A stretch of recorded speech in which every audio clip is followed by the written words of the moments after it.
We're live. Maybe I should turn this on. Oh, yeah. That makes it pretty quick. It's already in. All right. There we go. Okay. Somebody's on. Probably your wife from the beach. Yeah.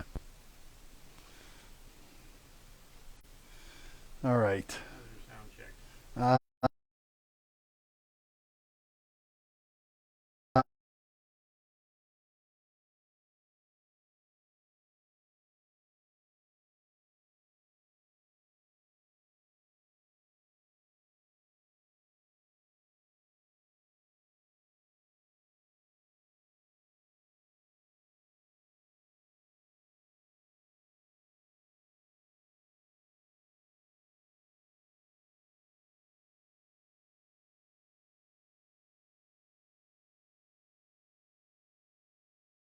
can't tell if I'm on or not.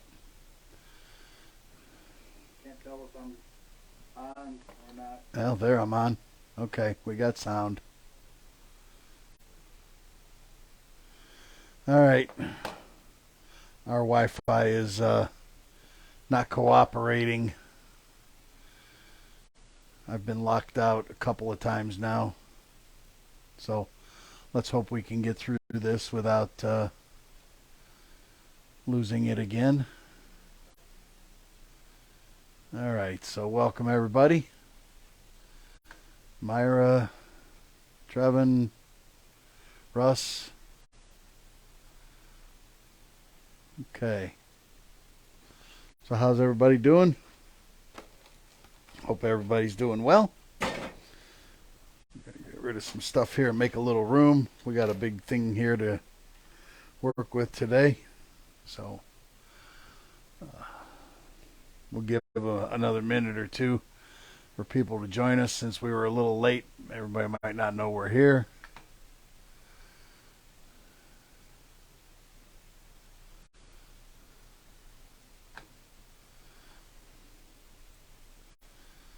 All right. So last week we were in and we talked about hunting with an AR and how you can indeed hunt with your AR rifle. And we talked about the different restrictions, caliber restrictions, magazine capacities, different laws around the country, whether you can use semi-automatic or not. Some places you can't. We talked about all the different aspects of using your AR-15 to hunt big game in North America and varmints and different things based on obviously the caliber. And then today we wanted to take a look at obviously next week for us, archery season kicks off. I know some of the different hunting seasons already are kicking off around the country. I'm seeing people posting on Facebook with their harvests already. So yeah, we're good. We got that sound. And so we're going to take a look at some of the stuff that I guess I take with me when I'm going out into the field for the day. I usually use a backpack of some sort. This is not what I have packed today to show you what I pack, but this is my short trip. If I'm not going out all day, I'm only going out for a few hours in the evening, maybe the morning, whatever it might be. And I know I'm only going to need a few things. This is my day pack. I put what I need in there. I can sling it over my back, and I can single point it, or I can 2-point it, and I got everything. Like I said, it holds most of my stuff that I'm only going to need for a couple of hours. And this is really when I'm going archery hunting and I'm pared down. Obviously, as we get into gun season, the weather gets colder. You need more stuff with you. This is kind of my go-to for archery hunting. everything I need is either attached to my bow or able to be put in here. So, but since we're talking about hunting with our ARs and we're talking about going out gun hunting, this is my pack for gun season, gun hunting. So this is a tactical backpack, tons of pockets. I recommend getting one exclusively for hunting. Don't use it to as a carry-on bag for going on the airplane. Invariably, you'll forget a bullet in there or something somewhere, and you're not going to have a good day at the airport. So let's kind of take a look at what I take hunting with me. I'm going to pop this open, and not in any particular order, but obviously just what I like to have with me, what I kind of consider my necessities. So number one thing, right, most important thing, obviously, you got to have a little TP. If you don't have TP, you'll come back with a little bit less of your shirt than you had when you started. And I know this from experience, trust me. So rubber bands are your friend when it comes to all this stuff, keeping stuff organized in your pack, keeping it together. Put a rubber band around it, keeps your toilet paper from coming unraveled. Right, this is one of the necessities. So, I got drink container, whether I'm going out in the morning and I got coffee with me, water, whatever it might be.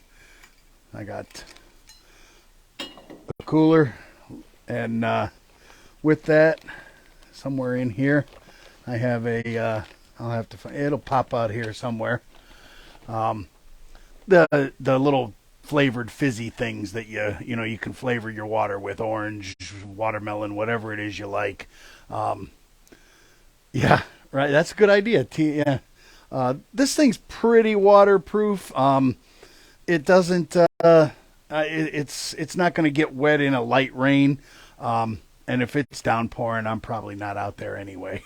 To be honest with you. So in here somewhere I have the little fizzy. You pop them open and you pour a little powder in your water, and you get some flavored water. Has some sugar. Gives you a little energy. It's cold weather. I always keep an extra pair of gloves in case my gloves get wet, fall down, something. Let my hands land in water. I've got an extra pair of gloves because once your hands and feet get wet, you're cold, right? Extra hat. Semi-warm days where you want to wear a cap or a hat, and your head starts to sweat a little bit. They get wet, and again, you swap out halfway through the day, whatever. Put a fresh hat on. So a basic tool kit, right? Screwdriver, wrench, the basic Allen wrenches I need to work on this if I need to. Really, the only extra parts I carry with me is an extra bolt carrier group. That's going to be the majority of the trouble you might have. Anything beyond that is probably going to ruin your day anyway. So, and the thing that I do, especially gun hunting, I always have a spare gun in the truck.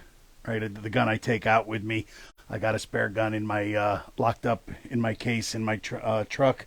That way, something happens, I can always go back to the truck, get my spare gun. So, and I got a little grease pen here if I need to lube something up. Got me, just the basics, right? Just enough to keep you from going down. This is a kind of one of them cooling rags that You can wet it down and put it around your neck, and it'll keep you cool. I don't really use it for that, obviously. It's not too hot when I'm hunting. What I do use this for, because of it's being blaze orange, I wear a blaze orange vest. And if I put this on my back, suddenly you can't see the blaze orange anymore from behind. So in order to be safe, when I'm wearing this, and I have a blaze orange requirement, like in Ohio, we have to wear so many square inches of blaze orange. And if I'm covering my back with this, I'm not displaying enough blaze orange to technically be legal, and I'm definitely not displaying enough blaze orange to be safe. So, I'll take this and I'll tie it off up here, and then, and I've got it. So when it's on my back, anybody who's behind me can see me. Safety first. So, put my rubber band back on there.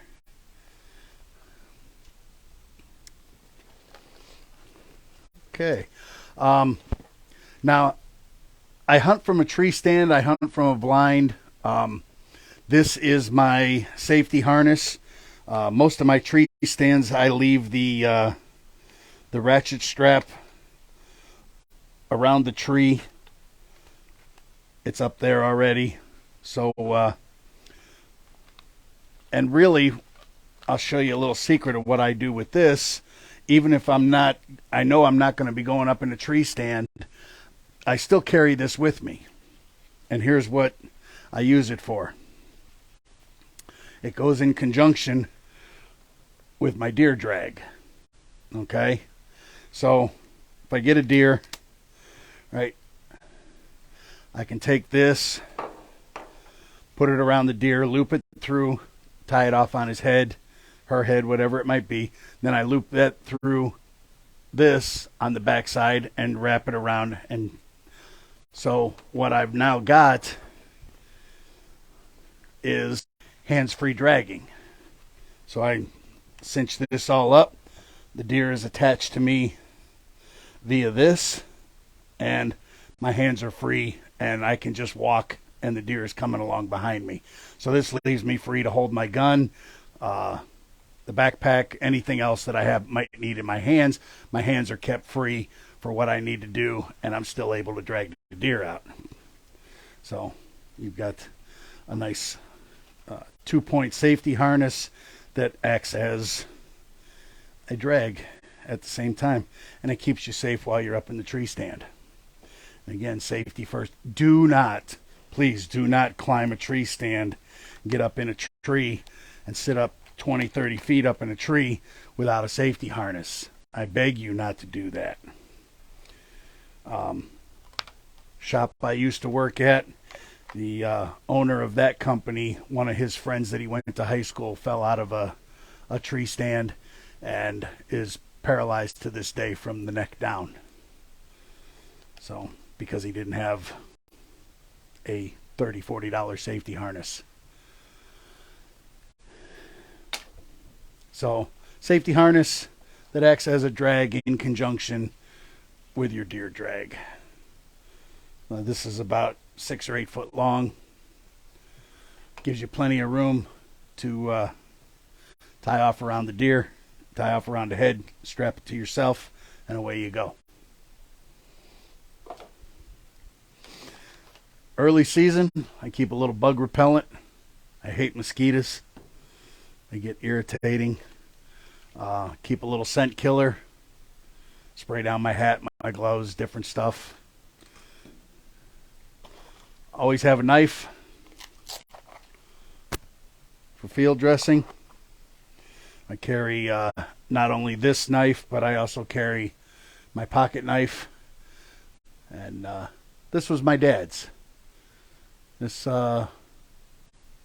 somewhere he had this somewhere back in the 80s, and he carried this everywhere he went until he passed away in 2016, and I have carried it every day since then.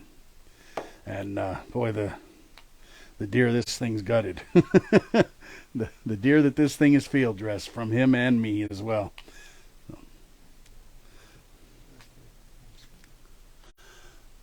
I haven't tried the Thermacell yet. I see them. Um, I have not tried them. Russ says they work well. I would like to try one, especially in the blind or the up in the tree stand. That's a that's the ozone thing. Right. I think that's with ozonics type of thing, where it keeps the bugs. It does something with ozone. It's got that smell to it, though, that ozone smell.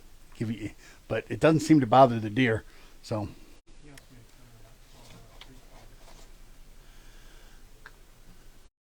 oh, you fell out of a 16-foot. Ooh, yeah, not good, man. 16. You know, it doesn't take much. 10 foot is, if you fall wrong, 5 foot. Okay, so ozonics is different. Okay. Extra batteries, right? All the things that you have that you use that need batteries, you should make sure you have extra batteries for. Optics, flashlights, radios, whatever it might be. You want to always make sure that you have, right, hearing protection, whatever it might be, you want to make sure that you have extra batteries for all of that stuff. Nothing will ruin your day like getting out there and having a red dot scope and having no red dot. Small pair of binos. Zip ties. Now, you're going to say, what the heck do you use zip ties for, right? So, a few years ago, a guy showed me, you know how when you're dragging a deer, you want to try to make it easier to drag and the legs aren't flopping around on you. You put the legs up over the head. This gives you the ability to tie those two legs together up over the head. You cut a small hole in each leg through the tendons, between the tendon and the bone. You zip tie the two legs together up over the head, and they stay strapped up over the head. Now I also zip tie the back legs together closed. And the reason I do that is as I'm dragging a deer out, we've all done it, we're dragging a deer out and you've split the deer open, you've dressed it, and now you have an open cavity. Well, invariably you're going to pull that thing up over a log or something and you're dragging it behind you, you're not paying attention, and it flops open, and next thing you know you're dragging that open cavity through mud and all this other stuff, and you've got contamination now in your cavity that's contaminating your meat. So I zip tie the back legs together. That way, if the deer flops on me, the legs stay together and it doesn't allow the legs to split apart and spread open and open that cavity. The cavity stays closed, the deer stays on one side or the other. Yeah, zip ties. And also, like Russ said, they good for attaching your filled out tag to the antlers, to the ear, whatever it might be. It's you got to attach a tag to your deer before you move it, and just tying it to the ear or something. You don't want to be dragging it and all of a sudden your tag's gone. So a couple of these can really secure your tag for you. I got a flashlight. I actually have two. I have another one in here. Always have a backup. Carry a spare sling or a sling, right? When I'm hunting, okay, I'm carrying this thing, right? I'm walking through the woods. I'm carrying. Now I've shot a deer. I need my hands free. I'm dragging. I'm carrying. So I'll end up I don't like a sling all the time on my gun. I only like it when I want to use it. So with something like this, I can quick detach sling mount it, click, click, boom, I got a sling. I can throw it up over my shoulder and away I go. So I carry the sling with me, but I don't always necessarily use it. Okay. Oh, let's go back here. Right? First aid kit. Doesn't have, it's not going to, in a life threatening. This isn't, this is Band-Aids, gauze, Neosporin, tape, compression bandages, that kind of stuff. If you cut yourself bad on your finger somewhere on one of your extremities, this is going to get you by. This is by no means a complete, there's a pair of scissors in here, there's a pair of tweezers, just the basics. Basics for a first aid kit. Kind of a big one, but you can get them smaller. But always have a first aid kit with you.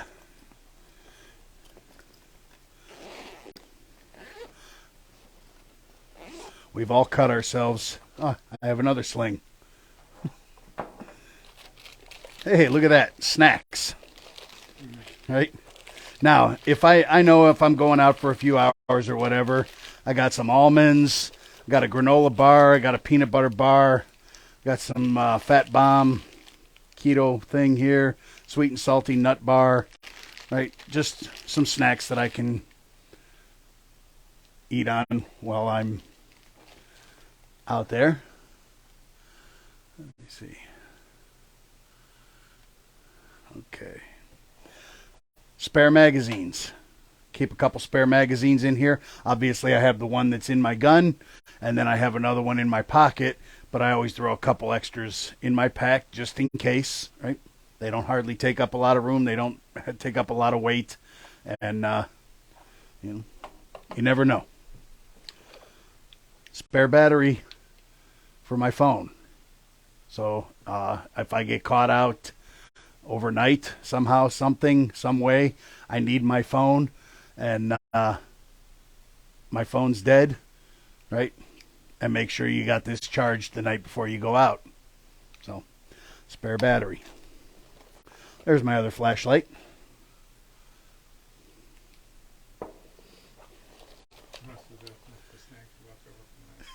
Yeah. No. Okay. Charging cable. So this is a old style USB charger. So it charges from a different cable than the new style phones. So I have a cable here that I can charge my phone with versus that. And then I got a couple. If I'm out with a buddy, we're not allowed to use these to give us any advantage in hunting. We're not allowed to say, hey, there's deer coming, that kind of stuff. But, hey, I'm coming towards you. Be aware, safety, right? And we can talk on our cell phones too. Obviously, everybody has cell phones now. But, you clip one of these up here around your neck, you set it on low, and, you can, you don't have to be worrying about your phone going off at an inopportune moment. More batteries.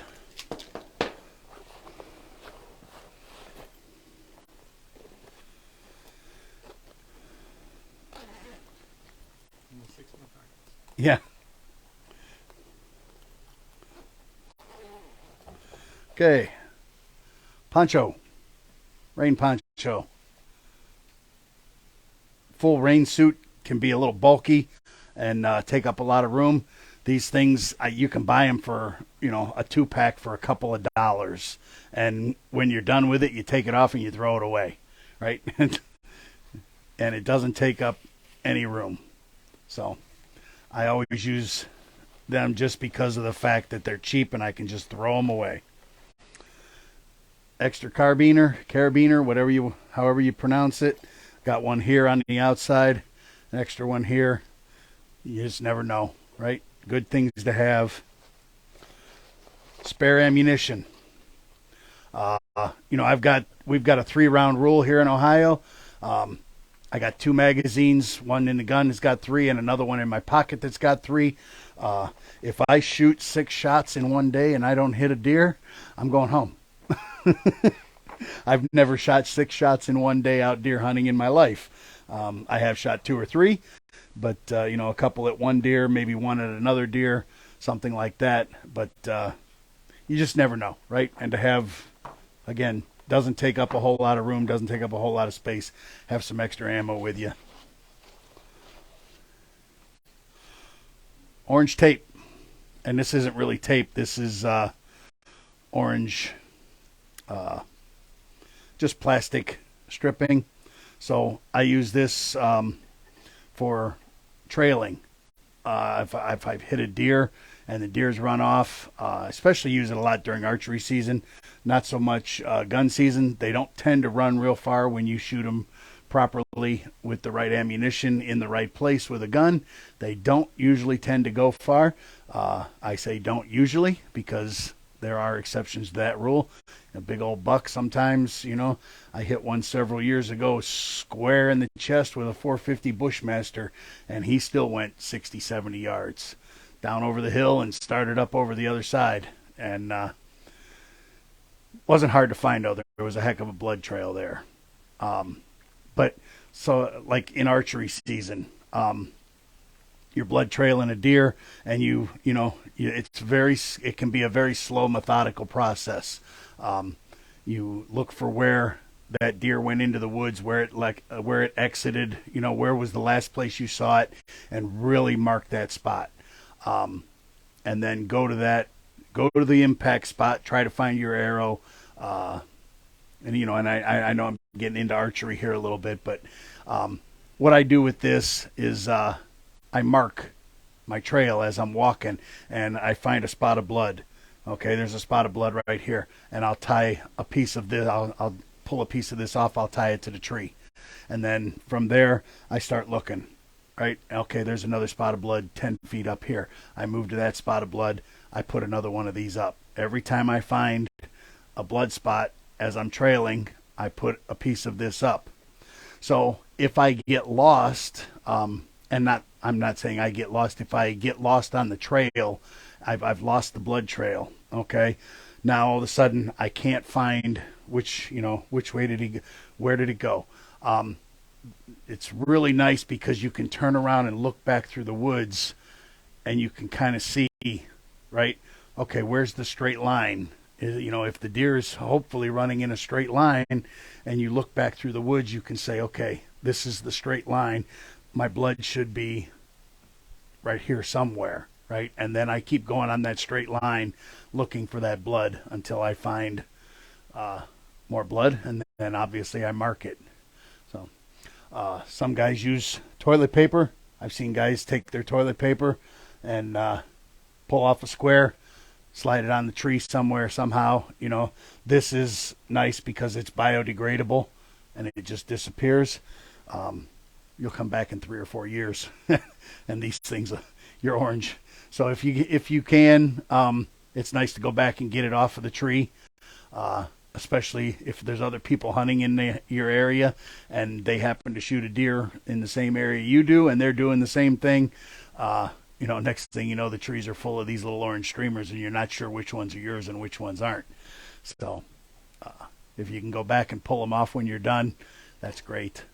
But yeah, these are plastic. They will, it takes a couple of years. They will eventually fade out to white and kind of degrade and disintegrate over time. They're very thin, but it does take a couple years for them to totally disappear. So, and I thought I had one of them orange drink thingies in here. It's in here somewhere. There's too many pockets. This is why you don't use this for hunting and for your carry-on luggage at the airport, because invariably you'll leave something in here that shouldn't be in here, and TSA will not be happy with you. I must have took it out. Oh, last thing, a pen. Right? You got to fill out your deer tag after you shoot a deer, and you're going to need something to write with. So let me think. There was something in here, that I wanted to talk about. I forgot to put in here when I was packing this. In fact, the reason I didn't pack them is because I used them both the other day when I was tarping off the boat and putting the boat away for the winter. String. twine. I have usually carry a couple of the nylon twine, about 1/8 of an inch, 3/16 in diameter. Roll, 25 feet, rolls up into a little skein, well, however you say that. It's just a little, thing about yay long, about that big around. It's 25 foot. If you need string, whatever. Most of the time, what I use that for is usually that's where the carbiners come in, right? From my tree stands, I'll hang, the paracord. I'll hang string down, and I'll put a carabiner on the end of it, and then right. You don't want to be climbing a tree stand with a, and you haul that gun up unloaded, right? Unloaded, make sure the gun's unloaded, and you're going to haul, after you get up and get situated, you're going to have this gun down below you attached to the cord by this carabiner, and you're going to haul that gun up to you, right? And then I usually have some more of these or hooks on my, I have ratchet straps that I use to tether myself to the tree, and I have extra hooks on those. I'll hang my gun from the hook, and then I'll have another rope on the other side, and I'll haul my backpack up. So that way I'm climbing the tree unhindered. And as I'm climbing the tree, I have this on, right? I already have this on. This is in front of me. And as I'm climbing the tree, as I'm climbing the ladder, I'm hooking this onto the next rung. And then I go up a couple rungs and I hook onto the next one. Things can happen. Your feet get wet, whatever. You slip, you slide off of a ladder, and, bam, off you go off the back of your ladder. Now you've fallen out of your tree stand. But you haven't officially gotten to the top of your tree stand. You're just trying to climb the ladder. But, hooking yourself as you're going up. They make these, they're called hunter safety systems, where the rope, you don't even have to unhook. You have a rope up top, and there's like a noose type of thing that goes around there, and you slide it up, and the way it's tied, it can't pull down. You have to twist it and pull it down. So if there's a sudden yank on it, it stops. It's a braking action. So all you have to do is slide that rope up as you're climbing, and you don't have to hook and unhook. So there's a couple options there. And again, going back to being safe, right? We want to be able to go out hunting again next week. So, and I get yelled at if I don't use my safety stuff when I'm going up in a tree, and especially, oh, there it is. Look at that. I knew I had some in there. Good thing I didn't have to find it quick. I had to empty the whole backpack to find it. But yeah, that's the stuff you put in your water. And it's got B12 energy, hydration, multivitamins, electrolytes. Got all that good stuff you need to, vitamins A, B, C, D, E, blah, blah, blah, blah, blah. All that good stuff. So, keep a couple of them in your pack, and when you use them up, replenish them. The other thing I didn't have any of, they got old on me, and I had to throw them away, and I need to get some new ones for this year, is the hot hands, right? The hand warmers. You pull them out, you zip them open, and you give them a couple shakes, and the powder in there mixes up, and the chemical reaction causes them to get warm. You slide them into your glove, you slide them in your pockets, stick your hands in your pockets, keeps your hands warm, keeps, you can stick them in breast pockets, whatever. I have a pair of electric gloves, and I've been looking at one of them electric vests that you can wear a vest underneath your jacket, and battery operated. I guess I always worry about something shorting out, and catching fire or something. That's a good idea, Russ. A whistle. Yeah, I hadn't thought about that. That's a good idea to have. If you're hurt and you have fallen out of your tree stand, hopefully your backpack is accessible to you, and you can't get to your gun to signal or whatever it might be, a whistle could let somebody know where you are. If you hear people out in the woods yelling for you, a whistle could definitely be a good thing to have in there, so somebody can find you. Nice loud shrieking sound. Lisa, my wife's great uncle. Yeah, great uncle.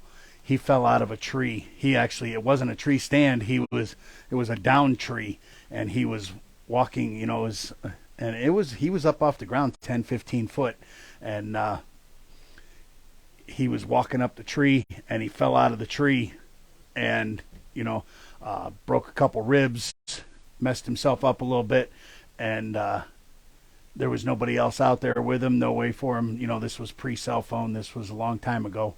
Probably 20 plus years ago, and he was just not a cell phone guy anyway. He was an old guy at that point. He actually crawled on his hands and knees back to his four-wheeler, and then laid across the seat of his four-wheeler and worked the throttle with his hand to get himself back home. Yeah, tough old guy. Yeah. But yeah, don't take chances out there. And if you do, have the proper equipment to ensure that your chances are good of not getting hurt. Yeah, especially if you're hurt, right? It's if you're like him, with some broken ribs, what are the chances of you being able to really suck in a good breath and yell out really loud, right? So that whistle could probably be a lifesaver, something to make noise. So, yeah. So that's the stuff I take hunting with me. It seems like a lot of stuff, but it's really not. This whole thing, when it's packed, probably weighs 20, 25 pounds. Put it on my back, and away I go. Like I said, for archery hunting, I use a smaller one here. And what I do sometimes if I'm taking my climbing tree stand, which goes on my back, right? I have a harness that I carry my climbing tree stand on my back. Then I run this through the grates of the platform, and then I just attach that to the back of my tree stand, and off I go with it. So I've got both with me. So, yeah, most important stuff, right? First aid kit, a couple of spare parts and tools to make sure that if something happens to your gun, you can, fix the basics. A flashlight, having some food and water, and safety equipment, right? Your safety equipment, that's probably right up there, right behind the first aid kit. Having the proper safety equipment to get in and out of tree stands and different dangerous places. So I always, make a checklist, right? Once you decide what you want in this thing, make yourself a checklist. And the night before, when you're packing, go down and check that stuff off. You forget. Invariably, if you just try to remember it and try to go off of memory, you're going to forget something. And that one thing you're going to forget is going to be the one thing you're going to need. Right? Uncle Murphy. The one thing you need is the one thing you're going to forget to pack. So checklist, and you should be good to go. So that's my stuff that I take hunting, and definitely the stuff that I recommend you should take with you. So yeah, mapper. Yeah, I used to have one, and I wish I had it. It's dead now, but heck, they were cheap. I wouldn't mind having another one. I'd probably get one. Is one of those small handheld E-Trax GPS units. They're really nice.